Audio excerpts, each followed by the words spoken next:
Halo Maya Friends, selamat malam. Selamat datang di live Instagram Maya Pada Hospital dalam acara Milenial Ngobrol bareng sama dokter. Nah, hari ini perkenalkan, nama saya Via, akan ngobrol-ngobrol bareng sama Dokter Linda Ivana dari dokter spesialis bedah umum dari Maya Pada Hospital Bogor. Di sini udah hadir nih dokternya, kita sapa dulu. Halo dok. Halo Via. Halo dok. Jadi hari ini kita akan ngobrol-ngobrol mengenai nyeri perut kanan. Kita kenali penyebab dan juga nanti resikonya ya dok ya. Nah, terima kasih juga nih untuk kepada Maya Friends yang sudah bertanya. Kemarin kita udah post di feed postingan untuk Maya Friends memberikan pertanyaannya melalui kolom komentar. Udah banyak banget pertanyaannya yang akan ditanyakan nanti sama Dokter Ivana. Akan ada 5 pertanyaan yang kita pilih dari komen. Nah, nanti juga kalau untuk Maya Friends yang belum memberikan pertanyaannya melalui kolom komentar, bisa juga memberikan pertanyaannya melalui live chat IG di bawah ini ya teman-teman. Jadi Maya Friends berikan pertanyaannya melalui live chat IG. Nanti kita akan rekap pertanyaan dan ditanyakan kepada Dokter Linda. Oke, Dokter Linda apa kabar dok? Malam Mbak ya. Malam Mbak. Malam dok. Ya ampun, jadi Mbak kan soalnya dokter kelihatannya masih muda banget. Jadi aku pengennya ngomongnya Mbak terus jadi tadi kan. Oke, gak apa-apa. Ya, baik, alhamdulillah. Mbak Via apa kabar? Alhamdulillah baik. Dokter lagi ada di mana dok? Lagi di rumah sakit. Oh iya, tapi social distancing ya dok ya, tetap ya. Iya. Nah dok, kita kan hari ini akan ngomongin tentang nyeri perut kanan ya dok ya. Bisa jelasin sedikit gak sih dok secara detail mungkin, tapi singkat aja. Kira-kira nyeri perut di kanan itu sebenarnya penyakit yang kayak gimana? Terus penyebabnya tuh apa aja sih dok gitu? Oke, jadi gini, sebelum kita bicara soal nyeri perut kanan bawah ya, kita cerita dulu tentang nyeri. Sebetulnya apa sih nyeri itu? Gitu. Jadi nyeri itu kalau saya bilang nyeri itu anugerah. Kenapa gitu? Karena sebetulnya nyeri itu adalah sebuah persepsi dari rangsang yang sifatnya harmful buat tubuh kita. Jadi sensasi yang tidak menyenangkan gitu. Memang nyeri ini sifatnya persepsi sehingga setiap orang itu cenderung subjektif. Ada yang ambang nyerinya rendah, ada yang ambang nyerinya tinggi. Pada orang ambang nyerinya rendah itu mudah sekali merasakan nyeri. Oh gitu. Iya, jadi kalau kita cuma bilang lebay banget lah gitu. Kalau yang ambangnya rendah, tapi kalau ambangnya yang tinggi itu betul-betul bisa strong banget. Tapi kalau orang biasa saja sudah merasa sakit, dia mungkin tidak merasakan sakit. Itu pada kondisi fisiologis ya, gitu. Jadi kenapa saya bilang nyeri itu anugerah? Sebetulnya nyeri itu sebagai warningnya kita, alarmnya kita kalau terjadi sesuatu yang tidak betul di dalam tubuh kita atau ada rangsang yang dari luar. Alarm tubuh ya dok ya? Betul, alarm tubuh. There's something wrong. Gitu. Dengan adanya nyeri, kita pasti otomatis langsung satu, kalau nyerinya dari luar, kita akan menghindari sumber nyeri itu. Betul. Kalau nyerinya dari dalam, maka kita akan segera mencari pertolongan. Kenapa sih bisa nyeri? Gitu. Ada apa sih? Nah, kemudian kalau nyeri perut di kanan bawah. Oh, ini spesifiknya perut kanan bawah ya dok ya? Perut kanan bawah. Kita bahas nyeri perut kanan bawah ya. Jadi kalau nyeri perut kanan bawah itu bisa dari berbagai faktor. Faktornya itu mulai dari rangsangan yang paling luar dari perut kita, dari dinding perut, mulai dari skin, kemudian lapisan lemak di bawahnya kulit, kemudian dari otot sampai dengan ke dalam rongga perutnya itu sendiri gitu. Jadi sedangkan organ-organ kita di dalam perut, di rongga perut yang kanan bawah itu juga cukup kompleks. Dan masing-masing terutama gender juga berpengaruh karena ada beberapa organ yang hanya ada di perempuan atau yang hanya ada di laki-laki. Gitu. Contoh nih, kalau yang secara umum yang bisa dirasakan sama laki-laki sama perempuan. Contohnya yang paling sering itu seperti peradangan dari usus buntu atau appendicitis. Gitu. Kemudian bisa juga dari peradangan usus secara keseluruhan atau iritasi dari ususnya, irritable bowel syndrome. Gitu. Bisa juga dia dari ginjal, bisa gitu. Sebetulnya ginjal posisinya sih di atas kan dok ya? Betul, betul Kak Via. Jadi ginjal tuh posisinya cenderung di belakang, di pinggang. gitu, di pinggang dia agak tinggi posisinya. Cuma saluran dari ginjal yang menuju ke kandung kencing, ureter kita bilangnya, itu dia mulai dari belakang maju tuh ke depan. Nah, ketika terjadi sesuatu di sana, nyerinya bisa muncul. Bisa yang dirasakan tuh di kanan bawah. Gitu. Kemudian kalau yang khusus kalau perempuan itu bisa juga karena endometriosis atau karena kista dari ovariumnya atau indung telur gitu. Kalau pada laki-laki bisa karena torsil testis, jadi ada perpuntiran dari buah zakarnya. Nah, itu nyerinya dialihkannya bisa sampai dengan area kanan bawah. Jadi juga karena anemia juga bisa. Jadi sebenarnya sakit nyeri di perut kanan bawah itu juga gak bisa disepelekan ya dok ya, karena emang bisa kompleks banget ya. Ya, mulai dari yang sesederhana contoh seperti infeksi di kulit gitu, sesederhana bisul di kulit, itu nyerinya posisinya kalau di kanan bawah akan terasa nyeri di kanan bawah, tapi bisa juga yang jauh lebih kompleks dari itu. Jadi walaupun nyeri dikit jangan disepelekan ya dok ya. Nah, kita harus cari tahu sumber nyerinya. Nah, tapi kan kalau misalnya sebagai masyarakat awam, apalagi kalau misalnya milenial kan mungkin belum terlalu aware tentang kesehatan gitu ya dok ya. Kita kan taunya mungkin nyeri perut di kanan itu kebanyakan adalah sakit usus buntu ya dok. Nah, itu bisa jelasin nggak sih dok, saya sakit usus buntu tuh kayak apa sih sebenarnya?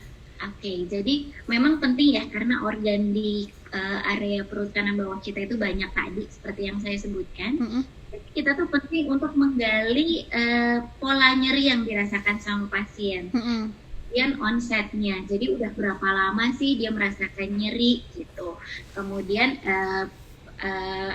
gejala-gejala lain yang menyertai gitu. Kalau misalkan dia peradangan dari usus buntu, itu kalau nyerinya tidak hanya ujuk-ujuk dirasakan di kanan bawah gitu.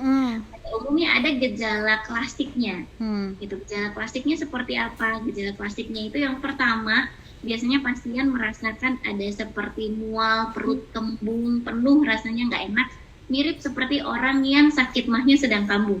Atau ini ya, masuk angin gitu ya dok ya? Karena itu sering sekali akhirnya terlambat diagnosisnya.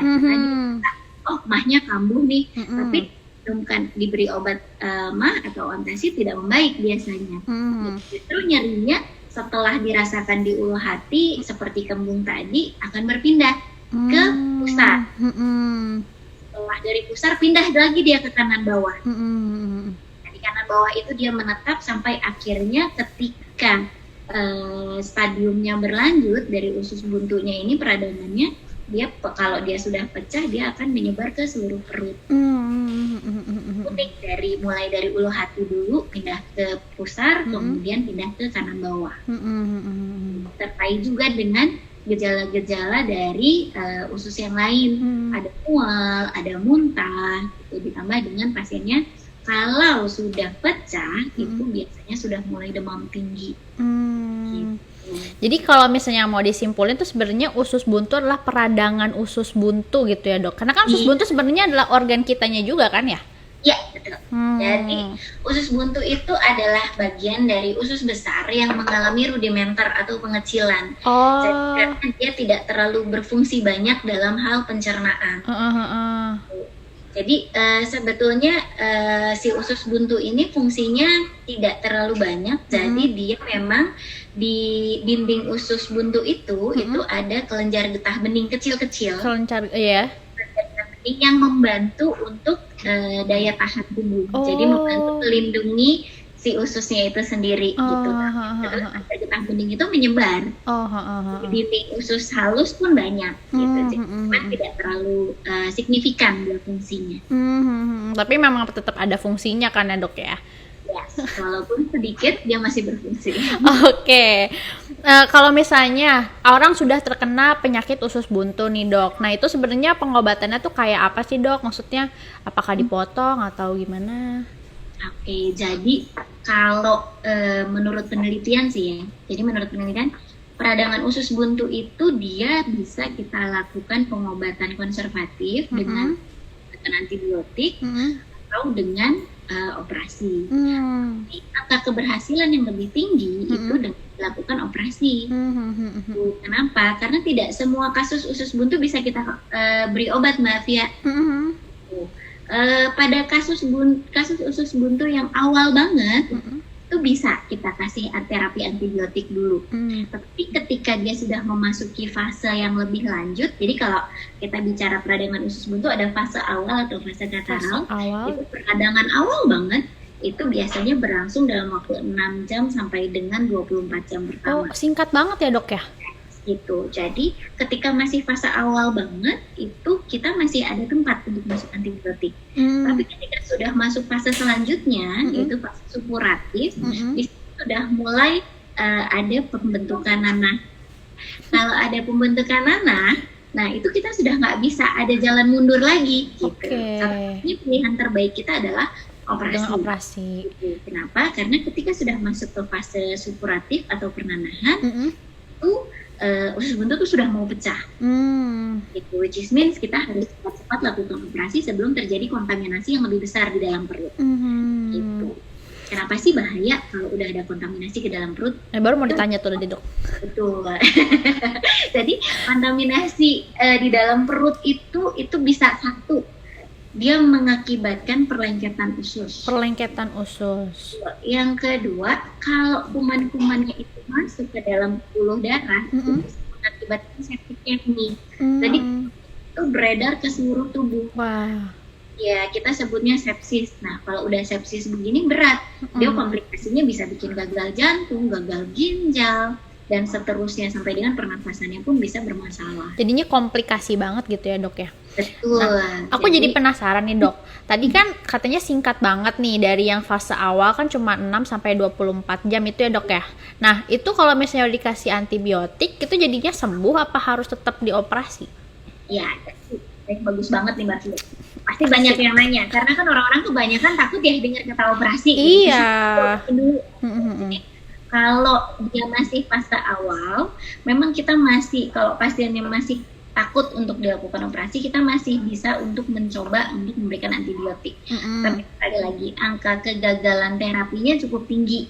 Gitu. Dia bisa sampai sekitar 18-30% gagal. Oh, gede banget ya. Betul, jadi makanya kalaupun minta antibiotik, sebaiknya sudah dilakukan perawatan di rumah sakit. Jika kalau tidak respon terhadap terapinya, sehingga bisa cepat kita lakukan untuk operasi. Oh gitu. Nah kalau misalnya metode operasinya itu yang gimana, Dok? Boleh dijelasin nggak? Metode operasinya itu ada yang cara konvensional, ada yang laparoskopik. Konvensional itu jadi kita melakukan irisan biasa. Kalau dulu klasiknya sih kita buka irisan di perut kanan bawah, kemudian dilakukan pemotongan usus buntunya. Tapi kalau sudah terjadi usus buntu yang pecah dan akhirnya kontaminasi di dalam perutnya sudah banyak, itu sudah nggak bisa kita cuma buka di kanan bawah, kita harus buka tengah.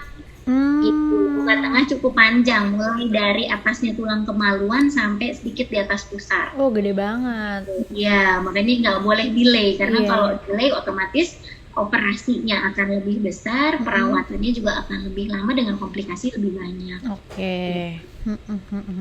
Nah, kalau misalnya tadi kan itu yang konvensional ya, Dok? Konvensional, ya. Kalau yang satunya lagi ada? Yang satunya lagi itu laparoskopi. Nah, itu gimana tuh, Dok? Laparoskopik ini sebetulnya sih nggak baru-baru banget ya. Sebetulnya pertama kali dikembangin tuh tahun 1987. Oh, udah lama banget ya. Udah 30 tahun kali itu, Dok? Ya, betul. Itu pertama kali banget. Tapi sekarang sudah makin berkembang, makin bagus, makin banyak. Alat-alatnya juga makin keren. Makin jadi canggih. Ibaratnya kalau sekarang tuh kita sudah bisa bahkan melihatnya tuh dalam bentuk kamera yang 3D gitu. Jadi betul-betul clear banget gitu. Jadi apa sih laparoskopik? Laparoskopik itu minimally invasive surgery. Jadi kita tidak membuka terlalu lebar. Gitu. Jadi kita cukup buka sekitar 1,5 sampai dengan 1 cm saja. Kecil banget udah segini kali ya? Yes, betul. Nah, sekitar segini sampai dengan seujung jari kita aja gitu. Jadi nanti kita masukkan kamera sama instrumen ke dalam. Jadi seolah-olah seperti main game, tapi sebenarnya kita sedang melakukan operasi. Itu gamenya dokter-dokter tuh ya dok ya? Betul, game berbedah. Jadi kalau misalkan pada kasus usus buntu ya, beda-beda sih. Kalau untuk kasus usus buntu kita biasanya buka di area pusar itu untuk yang sekitar 1 cm, tapi betul-betul di bawah pusar. Jadi nanti skarnya hampir tidak kelihatan kalau nggak dilihat, nggak betul-betul diperhatikan banget gitu, nggak kelihatan. Oh gitu. Kemudian kita keuntungannya lagi kalau laparoskopik kita tidak hanya untuk versi, jadi bisa untuk diagnosis juga. Jadi untuk kasus-kasus tertentu, misalkan ini masih ragu nih, betul-betul usus buntu atau ada yang lain sih, atau ada yang lain yang bermasalah selain usus buntu. Kadang-kadang cukup sering kita temukan usus buntu, terus ternyata ada batu di kandungan empedunya juga. Dengan laparoskopik ini bisa sekalian operasinya. Oh gitu. Sedangkan kalau konvensional nggak bisa. Iya, karena dia cuma terfokus sama satu itu ya. Tuh, lukanya akan jauh lebih lebar. Bahkan lukanya di 2 tempat yang panjang. Tapi dengan laparoskopik kita bisa lebih dikit lagi lukanya. Jadi lebih efisien dan juga lebih gak banyak luka yang diakibatkan ya dok ya. Betul. Secara kosmetik lebih baik, recovery juga lebih cepat karena lukanya kecil-kecil. Luka yang kecil meskipun jumlahnya banyak, kalaupun digabungkan misalkan nih luka appendix yang konvensional itu kita buka sekitar 3 cm, 4 cm. Terus lukanya laparoskopik kita buka 2 cm, atau kita mau tambah nih karena sekalian buat ambil kandung empedunya, tambah lagi sekitar 2 sentian gitu di beberapa tempat terbagi soalnya ya. Total sama dok, 4-5 sentian juga. Tapi recovery-nya jauh lebih cepat dengan luka yang lebih kecil-kecil gitu. Iya, pengeringan lukanya juga lebih cepat pastikan ya dok ya. Nah, dok aku penasaran kalau misalnya usus buntu itu kan berarti dipotong nggak sih dok? Betul. Dipotong ya. Nanti kalau pakai laparoskopi itu gimana cara ngambilnya dok? Sama, jadi kalau pakai laparoskopik itu kan ada luka yang 1 cm itu. Nanti si usus buntunya itu setelah dipotong itu kita masukkan ke kantong khusus, kecil juga kantongnya, nanti kantongnya itu kita tarik keluar. Oh gitu, jadi alatnya kecil banget tapi bisa ngambil gitu ya dok ya. Keren. Jadi kayak Nora nih aku. Nah dok, kalau apa dok? Bisa lihat di YouTube. Di YouTube ya, di YouTube ada ya dok ya. Nanti aku tonton deh kalau begitu. Nah dok, sebenarnya kalau misalnya untuk tindakan laparoskopi ini bisa dilakukan sama semua dokter atau cuma dokter tertentu aja atau gimana? Oke, jadi untuk laparoskopik itu memang kita butuh sertifikasi dulu. Jadi nggak mungkin kita melakukan laparoskopik tanpa pelatihan dulu. Jadi kita harus pelatihan dan tersertifikasi baru kita bisa kerjakan. Gitu. Jadi emang sama dokter spesialis bedah umum ya dok? Apa bisa sama spesialis lain juga? Spesialis bedah umum bisa yang sudah tersertifikasi. Kemudian bisa juga dokter spesialis yang lain sesuai misalnya gitu. Mungkin untuk kasus yang lebih advance untuk tumor-tumor di usus besar gitu, itu biasanya yang kerjakan dokter bedah digestif. Atau pada kasus yang obsgin itu juga bisa dokter obsginnya yang kerjakan. Jadi akan ada sertifikasinya. Oke. Nah dok, kalau misalnya pasien nih udah terdiagnosis ada penyakit usus buntu gitu ya dok, yang terus harus dilakukan laparoskopi, apa sih yang harus dilakukan sama pasien sebelum melakukan tindakan itu? Overall sih persiapannya sama seperti persiapan operasi pada umumnya ya. Gitu. Jadi pasien diminta untuk puasa minimal 6 jam, kemudian kita lengkapi lab yang diperlukan.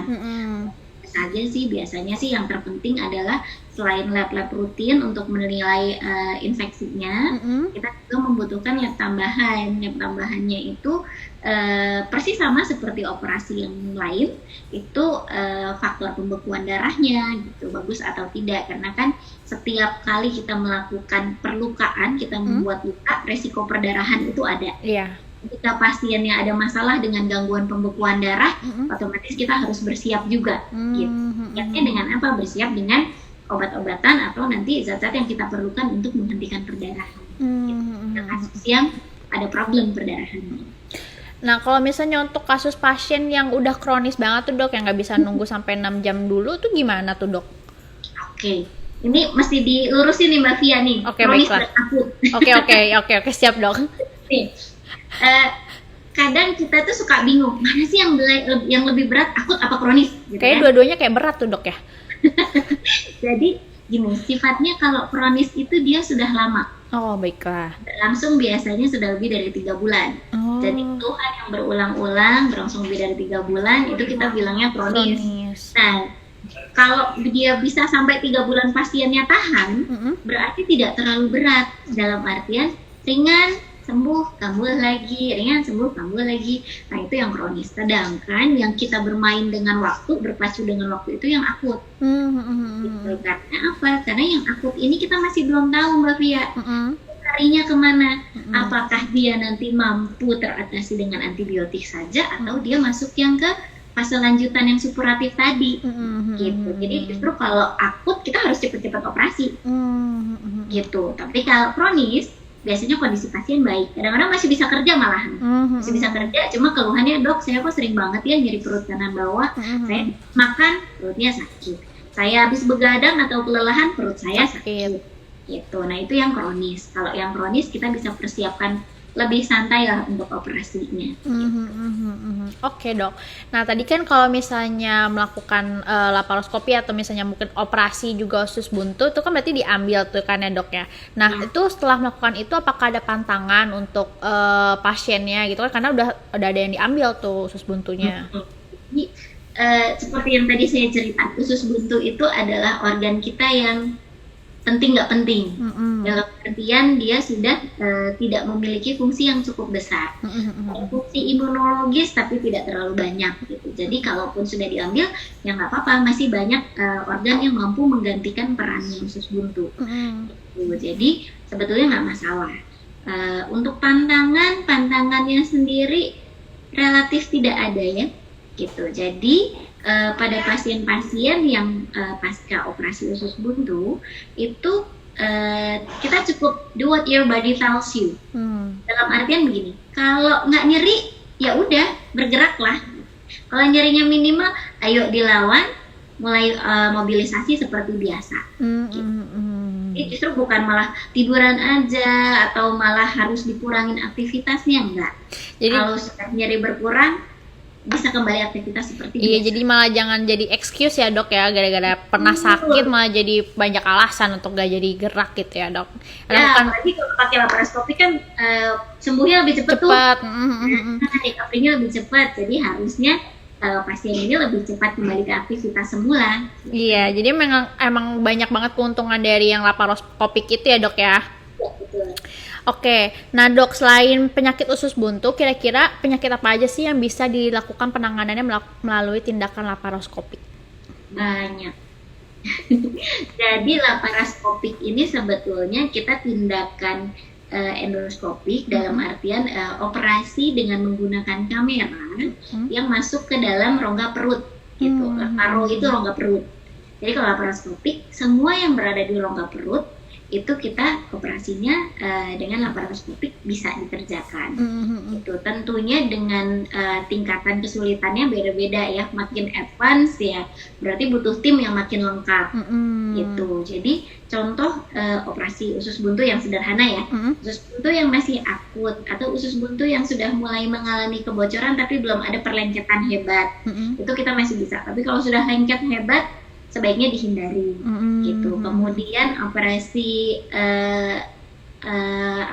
kandung empedu. Jadi ketika kita punya batu di kandung empedu, kita bisa operasi dengan laparoskopik dan ini sangat menguntungkan. Kenapa? Biasanya kalau operasi pengangkatan kandung empedu yang konvensional itu lukanya bisa sekitar 8 sampai 10 cm. Panjang banget. Yang cukup kurus dan persis di bawahnya tulang iga kita yang terbawah. Jadi kalau secara konvensional nyerinya lumayan, setiap napas ketarik kan, nah sakit. Sedangkan dengan kita teknik laparoskopik, lukanya kecil-kecil dan tidak banyak. Jadi recovery-nya jauh lebih cepat. Kemudian pada pasien yang agak gemuk, kalau pasien gemuk kan kita untuk masuk ke rongga perut susah tuh ya, kalau lukanya kecil, jadi pasti bukanya lebih lebar. Kalau laparoskopik mau gemuk mau kurus bisa ditembus tuh. Betul, lukanya tetap segitu kita, jadi recovery-nya bisa lebih cepat gitu. Oke, berarti banyak banget keuntungan. Usus lain juga bisa. Dengan operasi kista pada indung telur itu juga masih bisa kalau tidak terlalu besar. Jadi kalau misalnya pun dilakukan tindakan operasi, jadi pasien tidak terlalu khawatir dengan adanya laparoskopik itu ya dok ya? Jadi untuk masalah luka, serem dok lukanya nanti gede. Enggak. Jangan khawatir. Nah dok, ini kan udah ada beberapa pertanyaan nih ya dok dari Maya Friends. Sudah kita pilihin juga ada 5 pertanyaan terbaik yang nanti bisa dokter Linda jawab. Untuk Maya Friends yang belum bertanya, bisa berkesempatan untuk bertanya di live chat IG. Nanti juga akan ada hadiah total 1 juta untuk 10 orang penanya terbaik ya. Nanti pengumuman akan ada setelah di live IG ini, ada di story-nya Maya pada Hospital. Oke, untuk pertanyaan dari Maya Friends nih dok.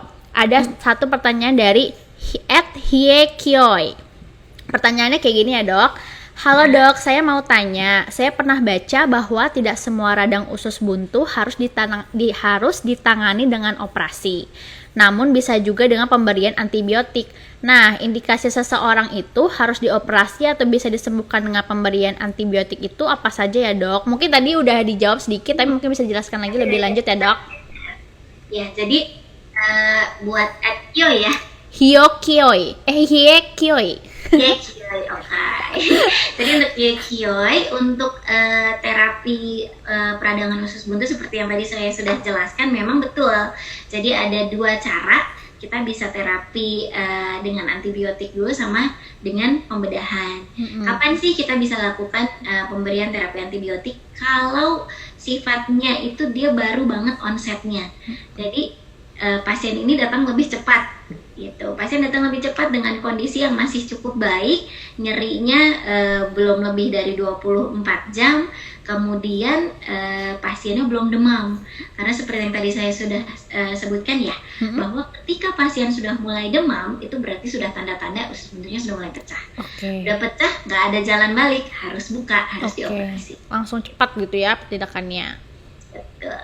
Tapi kalau misalnya tadi belum menunjukkan tanda-tanda yang kayak gitu, bisa dikasih antibiotik dulu. Bisa dicoba untuk melakukan pakai antibiotik. Oke, pertanyaan selanjutnya dari @ika Ayul. Pertanyaannya seperti ini. Dok, faktor resiko terbesar munculnya usus buntu itu apa ya dok? Nah, ini ada mitos nih dok ya. Katanya, apakah benar makan jambu biji beserta bijinya yang terlalu banyak bisa menyebabkan usus buntu? Oke. Pertanyaannya memang paling sering ditanyakan sama pasien. Jambu biji, cabe, kisah, pokoknya semua yang berbiji-biji itu. Jadi gini, penyebab usus buntu itu sebetulnya memang prinsipnya adalah obstruksi atau sumbatan. Gitu. Kenapa sih bisa terjadi sumbatan? Sumbatan itu banyak penyebabnya. Pada usus buntu ya, sumbatan pada usus buntu banyak penyebabnya. Jadi usus buntu itu kalau diibaratkan jari kita nih, misalnya ini usus buntu ya. Jadi di pangkalnya itulah banyak sekali kelenjar getah bening yang bulat-bulat dan dia melingkar. Yang bulat-bulat dan melingkar, Ya, gitu. Nah, ketika terjadi peradangan pada usus, tidak hanya di usus buntunya. Jadi contohnya, kita makan kurang bersih sehingga bakteri masuk. Atau kita makan yang zat-zat yang terlalu iritatif sehingga banyak ada luka-luka gitu di permukaan kita. Betul. Kelenjar getah bening itu pasti bengkak. Bahkan kita kena flu aja atau peradangan di saluran napas, usus kita tuh bisa ikutan tuh kelenjar getah beningnya ikutan bengkak gitu. Nah, ketika dia yang si melingkar itu kayak dia ibaratnya kayak kalung mutiara tuh di pangkalnya. Nah, ketika dia bengkak, akhirnya si usus buntunya ini tersumbat. Padahal dinding bagian dalam usus buntu itu dia selalu mengeluarkan cairan. Tuh, cairan ini nggak banyak sih, cuma 1 cc, sekitar 1 cc setiap jam. Tapi kalau nggak bisa ngalir kan akhirnya terbendung ya. Iya. Nah, ketika dia terbendung, maka aliran di situ, aliran darahnya itu juga terhambat. Tempat tuh pindah lokasi, akhirnya jadilah peradangan usus buntu. Itu pada kasus yang kelenjar getah benihnya. Nah, dan itu justru yang paling banyak Mbak Kia. Yang tanpa disadari yang paling banyak justru si pembengkakan kelenjar getah benih di pangkalnya usus buntu. Oh, baik. Kemudian sumbatan yang lain yang bisa terjadi adalah kotoran. Jadi feses kita kalau sering keras, pupnya jarang. Nah, itu bisa mengeras terus nyemplung ke dalam rongganya usus buntu. Waduh, gawat tuh. Nah, mampet lah akhirnya. Itu juga bisa mengakibatkan obstruksi atau sumbatan. Selain biji-bijian tadi. Jadi kalau menurut penelitian justru biji-bijian itu kejadiannya kurang dari 3%. Tapi memang ada kasus kayak gitu ya dok ya, tapi nggak banyak gitu. Cuma itu yang lebih pamornya yang lebih tinggi daripada infeksi yang lainnya gitu. Jadi prinsipnya adalah kita harus makan yang sehat, yang bersih, tinggi serat, sehingga buang air besar juga lancar. Minum banyak air putih ya dok ya, itu pasti ya gitu. Dan usus juga lebih kecil sehingga usus buntu nggak ikut-ikutan meradang. Itu yang suka sembelit ya teman-teman Maya Friends ya, coba lebih perhatikan kesehatan ususnya. Oke. Selanjutnya nih dok, ada pertanyaan dari _cha. Jika usus buntu mengalami peradangan dan terasa nyeri di perut bagian kanan, adakah terapi atau pertolongan yang bisa dilakukan di rumah? Lalu pertanyaan selanjutnya, apa sebenarnya fungsi dari usus buntu? Dan jika usus buntu dilakukan tindakan operasi dan dipotong, adakah dampak jangka panjangnya? Terima kasih dok. Oke, terima kasih buat Cica. _cha ya. Iya betul. Tadi seperti yang sudah kita sebutkan ya, bahwa kalau si usus buntu itu fungsinya nggak banyak, ya, kalau diangkat dia tidak akan berbeda bermakna secara imunologis. Kemudian dampaknya apa sih kalau dia dalam fase awal? Biasanya sedikit komplikasinya. Tapi kalau sudah pecah dan terjadi perlengketan, itu bisa resikonya terjadi perlengketan usus yang berkepanjangan.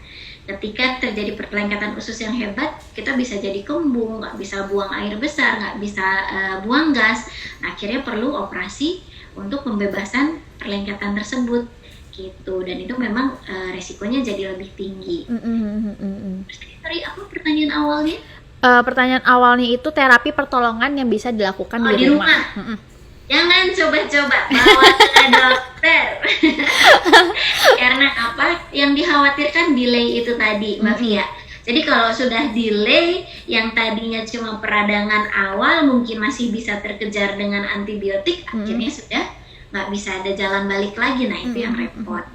Tapi dok, kalau misalnya nih untuk kayak bisa bedain mana yang beneran perut kembung, mana yang perut kembung disebabkan oleh usus buntu tuh ada nggak sih dok kira-kira tanda-tandanya?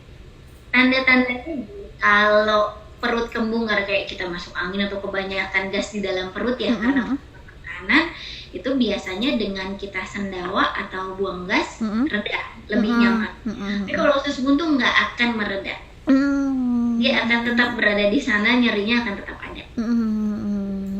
Jadi kalau misalnya ada kerasa kayak gitu dan terus berulang, itu perlu diwaspadai sebagai usus buntu ya dok ya. Ya, kalau dia berulang ringan-ringan gitu tapi berulang, waspada dia usus buntu yang kronis. Kalau kondisi seperti itu tapi makin lama getting worse, nah jangan-jangan itu usus buntu yang akut. Gitu, yang mana kita harus berkejar-kejaran dengan waktu untuk mengatasi infeksinya. Oke, jadi Maya Friends harus lebih waspada lagi kalau misalnya terjadi kembung mungkin gitu ya yang terus berulang. Oke, pertanyaan selanjutnya dari @mafaraesa. Halo Maya pada hospital, apakah efek penyakit yang timbul pada nyeri perut kanan bawah pada pria dan wanita yang berbeda? Karena suami saya memiliki riwayat hernia inguinal. Beberapa waktu yang lalu sempat mengeluh nyeri pada perut kanan bawah yang hilang dan timbul. Apakah ada kemungkinan jika hernia inguinal yang pernah dinyatakan sembuh akan kambuh kembali? Lalu bagaimana penanganan terbaik jika nyeri itu kembali muncul dan pada kondisi seperti apa jika menunjukkan gejala yang bagaimana yang mengharuskan mengunjungi medis? So, kayaknya intinya dok, kalau misalnya karena udah pernah sembuh, kalau misalnya muncul kembali itu gimana gitu? Oke, jadi gini, pada kasus hernia itu bisa juga terjadi rekurensi. Rekurensi. Jadi kambuh lagi. Oke. Itu bisa jadi. Tapi nyeri pada pasca operasi hernia ini sendiri tidak hanya semata-mata karena dia berulang. Kalau berulang tuh tandanya benjolannya muncul lagi tuh di lipat paha kanan bawahnya itu. Gitu. Tapi kalau seandainya dia karena hal yang lain, itu benjolannya nggak ada.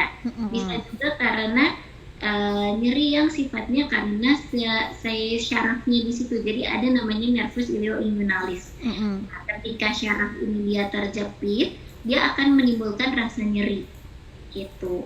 Atau ada juga yang disebabkan karena organ lain di daerah situ gitu. Contohnya si usus buntu tadi, peradangan usus buntu tadi, atau bisa juga infeksi dari saluran kencing, itu juga bisa bikin nyeri di daerah kanan bawah.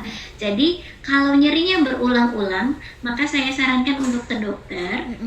Jadi nanti kita bisa evaluasi sumber nyerinya itu apa. Apakah perlu dilakukan tindakan atau cukup dengan pemberian anti nyeri saja. Gitu Mbak Tia. Oke, nah tadi tuh pertanyaan ada yang kayak ini juga dok. Apakah efek penyakit yang timbul pada nyeri perut kanan bawah pada pria dan wanita bisa berbeda?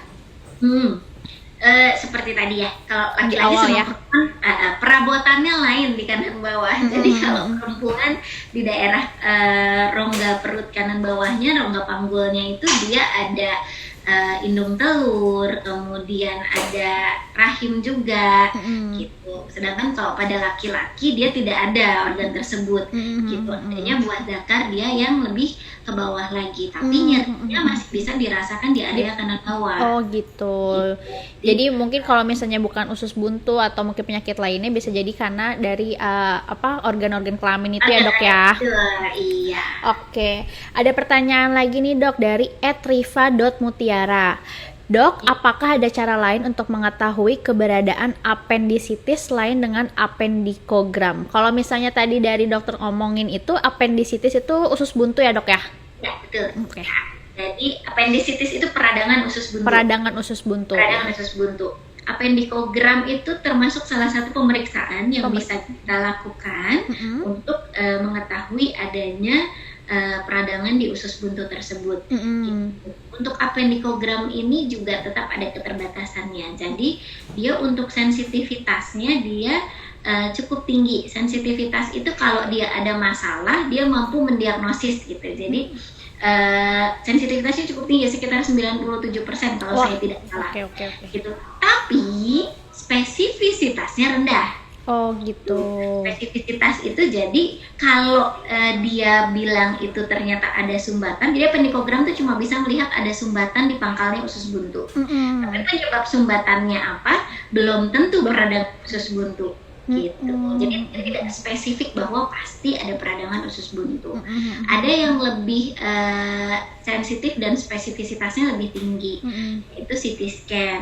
Cuma CT scan ini kan dia istilahnya satu, cost-nya lebih tinggi, kedua radiasinya juga lebih tinggi. Jadi kadang-kadang kita tidak perlu sampai CT scan kalau memang dengan kondisi klinis laboratoris itu sudah mendukung, kita biasanya cukup dengan USG. Oke.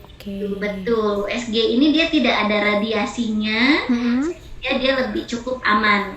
Tapi memang harus USG tidak bisa hanya USG murni, harus dibantu dengan keterangan klinisnya. Atau tidak gitu. Oke, baik dok. Nah ini pertanyaan yang baru diberikan oleh Maya Friends melalui live chat di IG ya dok ya. Mungkin ada beberapa Maya Friends juga yang masih menyaksikan. Dari @karina.manru. Dok, minimal berapa kali untuk kita melakukan medical check up supaya bisa mengetahui lebih awal penyakit yang ada di tubuh kita? Ini bagus nih pertanyaannya nih. Oke. Medical check up itu minimal kita melakukannya setiap tahun sekali. 1 tahun sekali, ya. 1 tahun sekali. Setiap pertambahan usia kita, kebutuhan medical check up kita berbeda. Itu contoh, kalau kita masih usia di bawah 35 tahun, kita medical check up-nya nggak terlalu banyak. Tapi ketika kita sudah menginjak di atas 45 tahun, kita sudah mulai tuh EKG, nggak cuma cukup EKG, tapi bisa jadi kita harus meriksa bagaimana enzim jantung, kemudian USG juga kita lihat, tumor marker bagaimana gitu. Terutama kalau misalkan apalagi kayak kita perempuan ya, untuk perempuan di atas usia 35 tahun ada tambahan lagi mamogram. Iya. Jadi setiap pertambahan usia itu kita membutuhkan kelengkapan medical check up yang berbeda. Gitu. Tapi minimal 1 tahun sekali kita melakukan medical check up. Mungkin kalau misalnya masih milenial, masih seumur saya gitu ya, masih di antara 20-30-an itu yang mungkin paket dasar kalau di rumah sakit itu cukup ya dok ya? Paket dasar cukup. Oke, lalu ada lagi nih pertanyaan dari @Inge Adi Pratama. Dok, tanda bahaya apa saja yang perlu diwaspadai pada nyeri perut kanan bawah? Itu tadi juga dokter udah jelasin ya, kalau misalnya ada kembung, terus abis itu nyeri kanan ya dok ya, terus kalau misalnya udah ada demam yang menyebar ke seluruh perut, kemudian kembung, kemudian demam. Itu kalau udah parah tuh dok ya, kalau demam. Jadi itu sih sudah tidak ada tawar-menawar, segera ke UGD. Oke. Jangan poli lagi larinya ya, langsung ke UGD, itu harus dilakukan tindakan secara cepat ya dok. Saya sampai hafal nih, jadi saya yang jawab. Lalu pertanyaan dari @horman_ltc_sna. Dokter, efek setelah pengangkatan usus buntu ada gak dok? Tadi ada ya dok ya? Nggak terlalu ya dok? Nggak terlalu ada, karena si fungsinya usus buntu itu emang nggak terlalu signifikan. Banyak. Betul. Oke, jadi saya jawab lagi nih. Udah pinter deh. Iya deh, aduh. Apa saya jadi dokter aja kali nih. Lalu dari, ini orangnya sama apa ya? @Mafaraesa. Iya, tadi kayaknya udah ada tuh. Oh iya, ini pertanyaannya, masa penyembuhannya lebih cepat dengan alat laparoskopi atau operasi biasa? Dok, tadi juga udah terjawab ya dok ya, dengan alat laparoskopi. Tapi mungkin kalau misalnya perbedaannya bisa lebih spesifik dong. Kalau misalnya operasi kira-kira bisa berapa hari, kalau laparoskopi bisa berapa hari gitu dok? Oke, sebetulnya sih kalau masa rawat inap itu nggak beda jauh ya. Rawat inapnya sama, karena kita harus sebelum pasien pulang itu kita harus observasi bagaimana fungsi ususnya sudah bergerak bagus lagi apa belum, kemudian mobilisasi pasien gitu. Tapi kalau faktor nyerinya itu cukup berbeda bermakna gitu, antara yang konvensional dengan yang laparoskopik. Terutama kalau yang konvensional sih sampai harus buka tengah ya, beda banget gitu. Jauh lebih cepat yang laparoskopi. Jauh lebih cepat yang laparoskopi ya dok ya. Oke, ini ada pertanyaan nih menurut saya bagus nih dok. Sumi Afrianti. Dok, usus buntu pada ibu hamil sebaiknya operasi biasa apa dengan laparoskopi ya dok? Oh nice, ini bahkan sama ahli aja masih diperdebatkan. Waduh, luar biasa pertanyaannya. Luar biasa. Jadi ada konsensus yang bilang bahwa laparoskopik pada pasien hamil dengan peradangan usus buntu itu lebih superior daripada yang konvensional, dengan alasan posisi usus buntu ini akan tergeser dengan seiring berjalannya rahim yang makin membesar. Jadi yang tadinya di kanan bawah bisa lama-lama naik ke atas tuh. Nah, jadi posisi irisan kalau kita konvensional jadi otomatis berbeda. Tapi kalau pada teknik laparoskopik tetap sama gitu. Jadi kalau enaknya kalau laparoskopik pada kondisi ibu hamil, karena kita insisinya tetap di situ, tapi kan alat kita bisa masuk ke dalam tuh. Kita bisa masuk jauh lebih tinggi ke atas atau lebih ke bawah pun bisa gitu. Kemanapun si usus buntunya lari kita bisa kejar. Tapi ada sebagian organisasi yang bilang ada resikonya juga. Kenapa? Karena pada teknik laparoskopik kita memasukkan gas ke dalam rongga perut. Gasnya itu sebetulnya untuk memberikan space kita buat kerja. Jadi diisi gas sehingga ususnya tertekan ke bawah, kita bisa bekerja, alat-alat kita, instrumen bisa nggak tabrakan gitu sama usus.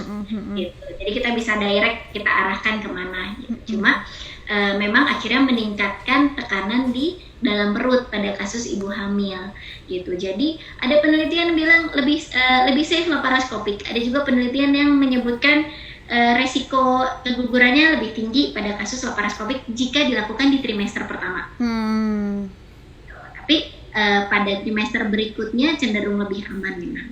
Kalau misalnya untuk yang apalagi udah trimester ketiga tuh pasti lebih aman laparoskopik ya dok ya. Kalau trimester ketiga sama sulitnya. Kenapa? Karena kalau trimester 3 biasanya rahimnya kan sudah besar banget iya. ya. Jadi kita untuk memberikan gas tambahan juga terbatas areanya.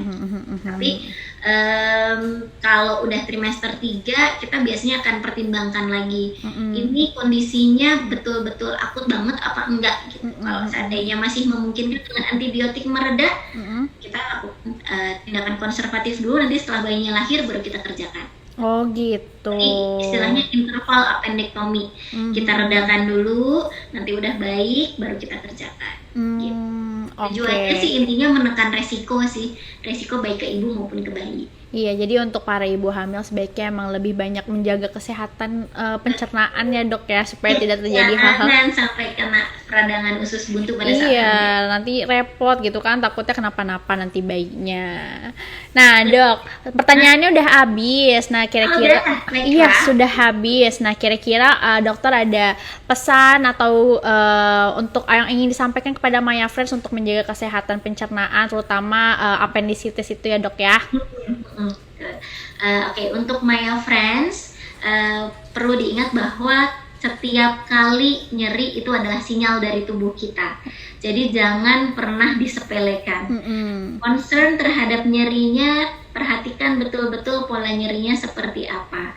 Karena memang ada penyakit-penyakit tertentu yang harus segera ditangani.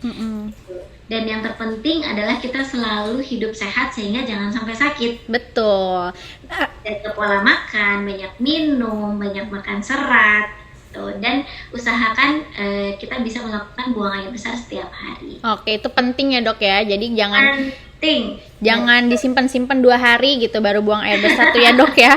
Aduh, jangan tuh. Nah, apalagi kalau misalnya udah merasakan nyeri yang parah gitu, jangan khawatir untuk datang ke rumah sakit ya Maya Friends, karena rumah sakit juga melakukan protokol kesehatan yang aman. Mudah-mudahan aman semua dari segala penyakit. Amin. Ya, jadi begitu ada nyeri jangan segan-segan ketika nyerinya tidak tertahankan, segera ke UGD. Kita akan lakukan yang terbaik untuk membantu teman-teman gitu.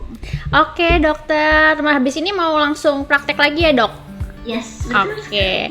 Karena pertanyaannya sudah habis, Maya Friends terima kasih yang sudah memberikan pertanyaannya baik di post ataupun di live IG chat sekarang ini. Nanti pengumuman pertanyaan terbaiknya akan ada di IG story di @mayapada_hospital setelah live IG ini berakhir. Dokter, terima kasih sudah meluangkan waktunya untuk berbagi sama Maya Friends. Terima kasih juga Maya Friends. Terima kasih dokter, sehat-sehat ya dok ya. Iya, Mbak Via juga. Dah. Dah, thank you dok. Sama-sama.